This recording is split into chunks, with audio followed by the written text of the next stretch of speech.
Herkese merhaba arkadaşlar, kanalıma hoş geldiniz. Ben Asalet Çalışkan. Bugün sizlere böyle selam vermek istedim.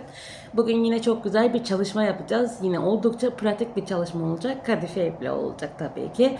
Yani ben bu aralar artık kadife iple devam ediyorum. Hem siparişlerim de o yönde hem de kadife iple çalışmayı da çok sevdim. Bu arada 1000 adetlik bir sipariş aldım. Eğer fırsat olursa onu da sizlere vloglamak istiyorum. Yani bu 1000 adeti nasıl öreceğim, kaç günde öreceğim, nasıl, nasıl bitecek ben de merak ediyorum zaten. Tek başıma örmeye çalışacağım. Umarım yetiştiririm müşterimin istediği zamanda. Zaman olarak sıkıntım yok. Bakalım kısmet. Ondan önceki olan siparişlerim de var. Hepsini bir arada bitirmeye çalışacağım inşallah. Bugün yine böyle siparişlerimin içinde ördüğüm, kendi tarifini çıkarttığım şöyle Winnie Pooh'lar var. Çok tatlılar arkadaşlar. Bu Winnie Pooh'ları ben dikişsiz yine ördüm tabii ki. Çünkü dikişsiz örgüleri çok seviyoruz. Yani dikiş olmadığı zaman daha pratik bitiyor. Özellikle böyle küçük ürünlerde dikiş daha zor olabiliyor. Şöyle aparat takacağım ben bunlara. Anahtarlık olarak kullanılacak. Bir miktar kırmızı ipe ihtiyacımız olacak. Sarı ipe ihtiyacımız olacak. Tığım yine her zamanki gibi 4 milim. Makas. Bir de şu alt kısmını toplamak için iğneye ihtiyacımız olacak. Tabii ki içini doldurmak için de elyafa ihtiyacımız olacak arkadaşlar. Umarım 2026 yılı hepimiz için güzel bir başlangıç olur. İstediğimiz, iyi niyetli olan her şeye kolaylıkla, sağlıkla ulaşabiliriz. Şimdi hazırsanız yapılışına başlayalım. Evet, başlıyoruz arkadaşlar. Şimdi şöyle 2 tane zincir çekiyorum. 1, 2. 2 zincirin içerisine 7 tane sık iğne yapıyoruz. 2, 3, 4, 5, 6 ve 7. Şöyle araya ilmek belirleyicisi için ip koydum. İlk yaptığım sık iğnenin içerisine çift batıyorum.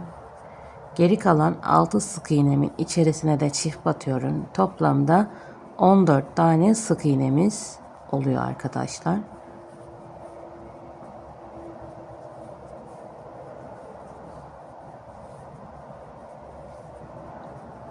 Eğer video size biraz hızlı gelirse ayarlardan yavaşlatabilirsiniz. Yavaş gelirse hızlandırabilirsiniz arkadaşlar. Şimdi şöyle ilk yaptığım sık iğneye bir tane battım. 3. sıradayım. Yandaki çift battığım yere tekrar çift batıyorum. Bir tek bir çift olarak sıra sonuna kadar devam ediyoruz. Bir tek bir çift. Bu sırada da toplam 21 tane sık iğnemiz oluyor arkadaşlar.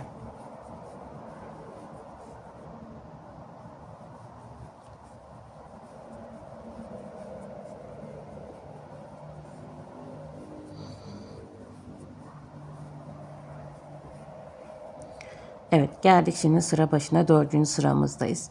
Bu sırada arkadaşlar şimdi bir tane çift batıyorum.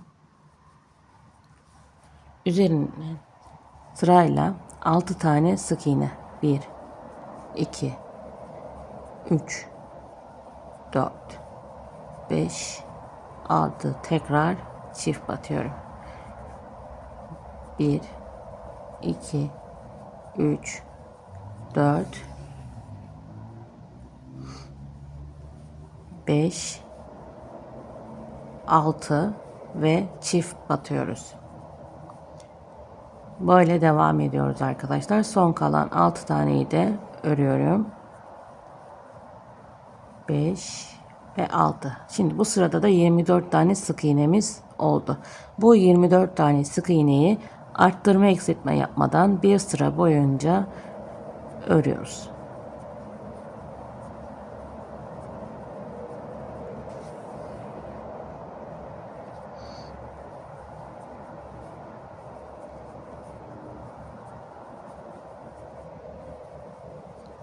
Örüp gelelim. Şimdi bu sırada yine arttırma yapacağız.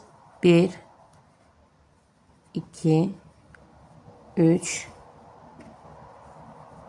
4, 5 sık iğne ördüm. Bir arttırma yapıyorum. 1, 2, 3, 4, 5 sık iğne ördüm. Bir arttırma yapıyorum. Sıra sonuna kadar 5 sık iğne bir arttır yaparak geliyoruz. Evet, şimdi devam ediyoruz. Bu 28 tane sık iğneyi arkadaşlar arttırma eksiltme yapmadan bir sıra boyunca örüyoruz. Bir sıra boyunca örüp gelin. Devam ediyoruz. Şimdi 5 tane sık iğne örüyorum. Yeni sıraya geçtik. 2 3 4 5. Bir tane eksiltme yapıyoruz. 1 2 3 4 5. Bir tane eksilt. Sıra sonuna kadar örüp geliyoruz.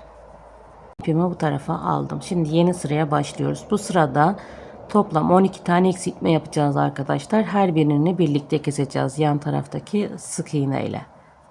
24 tane sık iğnemiz vardı. Her birini birlikte keseceğiz. Bu işlemi yapalım. Gözlerimize takalım.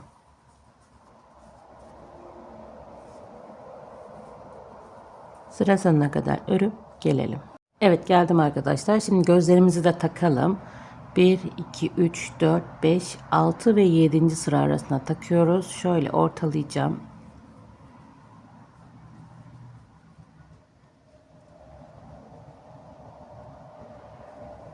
Şimdi 1, 2, 3, 4 tane boşluk sayıyorum ve 5.'ye takıyorum. Pardon. 1, 2, 3 boşluk sayıyorum. 4.'ye takıyorum. Evet. Bu şekilde gözlerimizi de takmış olalım. Şimdi arkalarını da takalım. Evet, geldik şimdi arkadaşlar. Gövde kısmını öreceğiz. Burada son sık iğnemi şöyle tam işlemiyorum. Şöyle yakınlaştırayım. Burada son sık iğnemi şöyle tam işlemiyorum. 2 tane ipimi kaldığı zaman kırmızı ipimi bağlıyorum.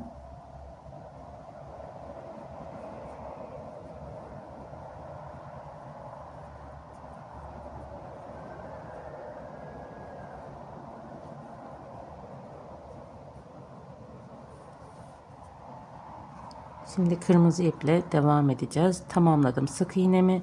Bu sırada arkadaşlar filo olarak öreceğiz. Bize bakan tarafı öreceğiz yani. Şöyle biraz ipimi de birlikte yürütmek istiyorum. Her bir sık iğnenin tek kanadını alarak öreceğiz. Ve her birine çift batacağız. Yani 12 tane sık iğnemizi tekrardan 24 tane sık iğneye çıkartacağız kırmızı iplikle.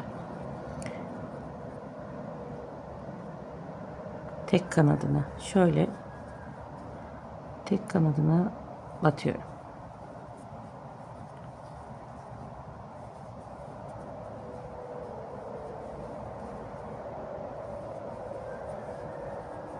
Dediğim gibi kırmızı iplikle tekrar 24 sık iğneye çıkıyoruz.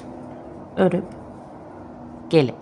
Evet, geldim arkadaşlar. Şimdi yeni sıraya başlıyoruz. Bir sık iğne örüyorum. 2 3 4 5 6 ve 7. 7 sık iğne ördüm arkadaşlar. Şimdi 7.'yi şöyle yine tam işlemiyorum. 2 tane sık iğne kalıyor. Pardon, 2 ilmek kalıyor. Sarı ipime bağlıyorum. İpimin sık iğnemi tamamlıyorum. Sonra tığıma ipimi doluyorum. Hemen yanındaki sık iğneye şöyle bir batıyoruz.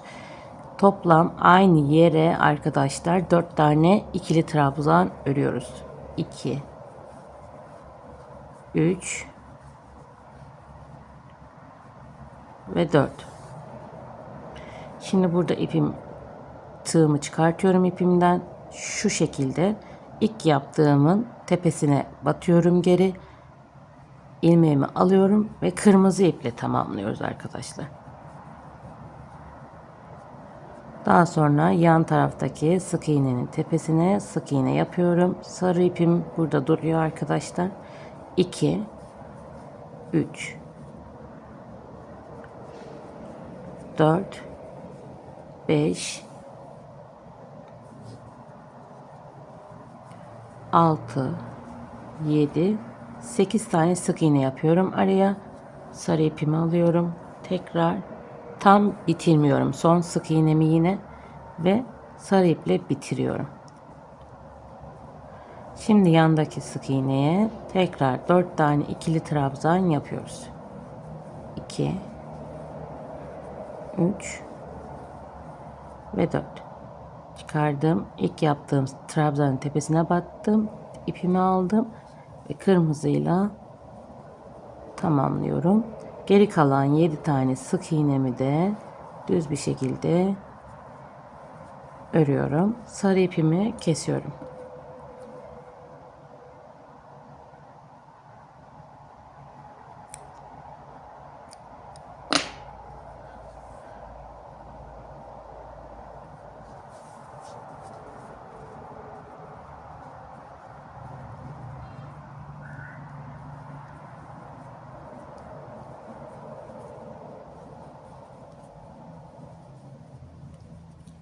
Evet, tığım yeni şeyime başladım. Yeni sıramıza başladık. Şimdi burada 24 tane sık iğne örüyoruz arkadaşlar. Her birinin tepesine tek batıyoruz. Şu yaptığımız popcorn çalışmasının üzerine geldiğimizde ise onun şöyle tepedeki trabzanların tepesine batıyorum arkadaşlar ve hemen yandaki sık iğnenin yanına batıyorum. Evet, bu sırada ilmeklerinizi tekrar baştan sayın arkadaşlar ki hani yanılma olmasın.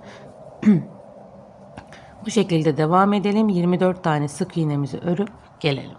Evet, geldim. Şimdi arkadaşlar bu sırada yine popcorn çalışması yapacağız. Sarı ipimizi kullanacağız yani. 1, 2, 3, 4, 5, 6, 7, 8 ve 9. Tam işlemiyorum. Yine sarı ipimi bağlayacağım.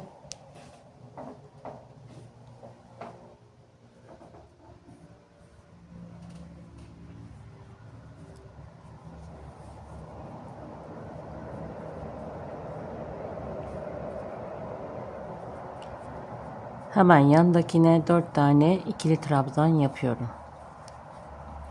2, 3 ve 4. Çıkarttım. Hemen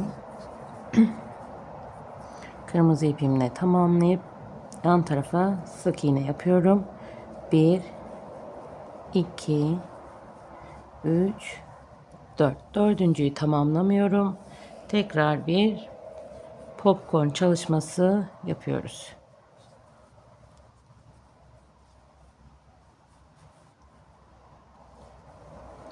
Bir, iki, üç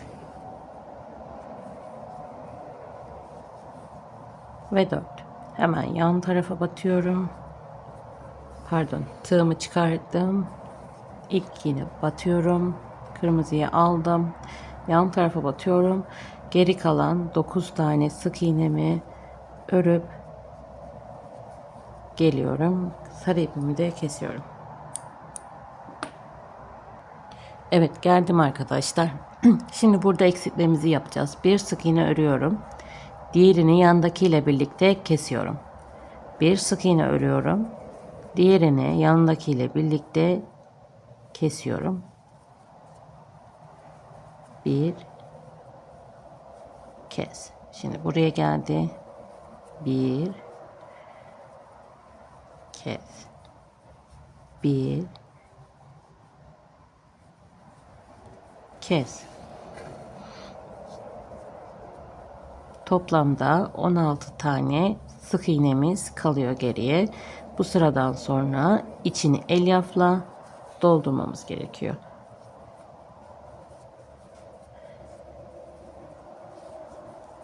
Kes. Şimdi elyafımızda doldurup gelelim. Evet, devam ediyoruz. Şimdi bu sırada son sıramız ve son eksiltmemiz. Her bir ilmeği yandaki ile birlikte alıyoruz arkadaşlar ve toplamda geriye 8 tane sık iğnemiz kalıyor.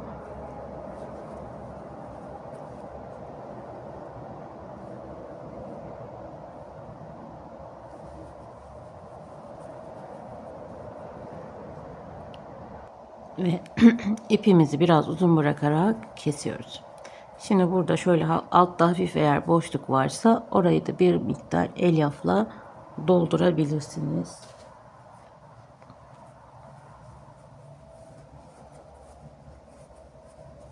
Benim oyuncaklarımın doluluğunu çok merak eden arkadaşlarım var arkadaşlar. Ya benim müşterilerim genelde böyle yumuşak tarzda istiyorlar. Ben çok fazla doldurmuyorum. Şöyle. Zaten kadife ipi çok öyle koton iplik gibi çok sımsıkı taş gibi dolduramıyorsunuz arkadaşlar.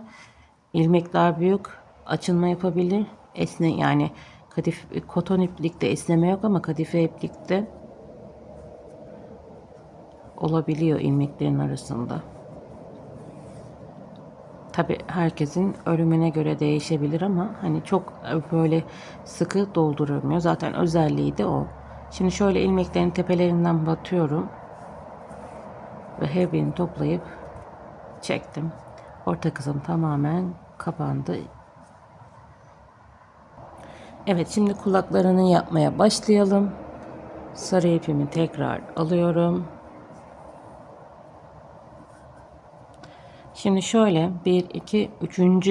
sık iğnenin şuradan batıyorum arkadaşlar. Yüzüne şöyle baktığınız zaman orantılamanız lazım. Battım. İpimi aldım ve bir zincir çekiyorum.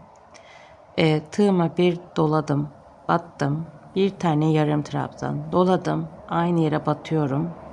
Bir tane ikili trabzan doladım. Aynı yere battım. Bir yarım trabzan aynı yere batıp bir kaydırma yapıp ipimi kesiyorum. Biraz uzun kesiyorum. Arkada iki ipimi düğümleyeceğim.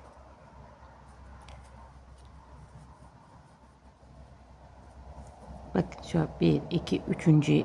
sıranın tepe kısmına batıyorum. Eşit mi diye bakıyorum. İpimi tığımı şöyle alttan geçirdim, tığımdan ipimi geçirdim, bir zincir çektim, doladım, bir yarım trabzan doladım, bir tane ikili trabzan doladım, bir yarım trabzan, aynı yerden batıp ipimi alıp kaydırmamı yapıyorum. İpimi uzun bırakıp kestim. Şimdi şu iki tane ipimi yakın bir yerden şöyle geçiriyorum. Arkaya alıyorum. Düğüm atıyorum.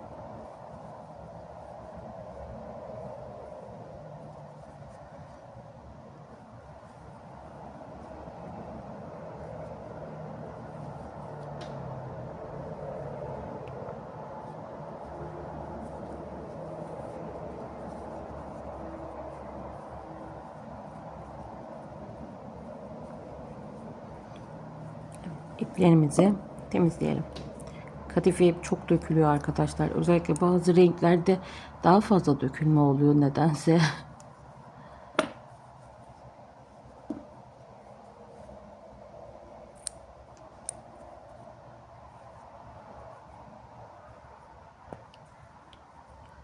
Evet. Şimdi geriye sadece işlemelerimiz kaldı. Onları da yapalım. Evet. Şimdi şöyle herhangi bir yerden batıyorum.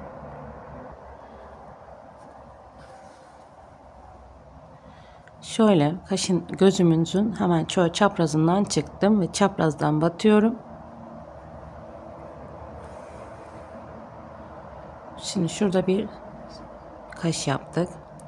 Hemen şimdi şurada da bir kaş yapıyoruz ve orta kısma geçiyoruz.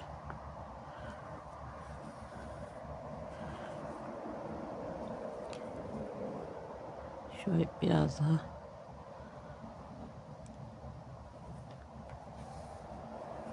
Evet. Burun yapıyorum ve alt kısma geçiyorum.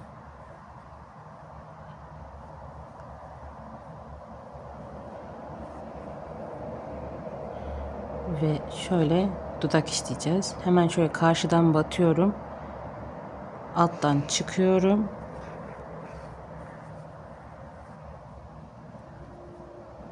Tekrar aynı yerden batıp başlangıç noktasına dönüyorum. İpimizi hiç kesmeden yaptık. Yani bence yapılabilecek en pratik tariflerden biri. Hiç zorlama yok. Renk geçişleri çok kolay. Dikiş yok.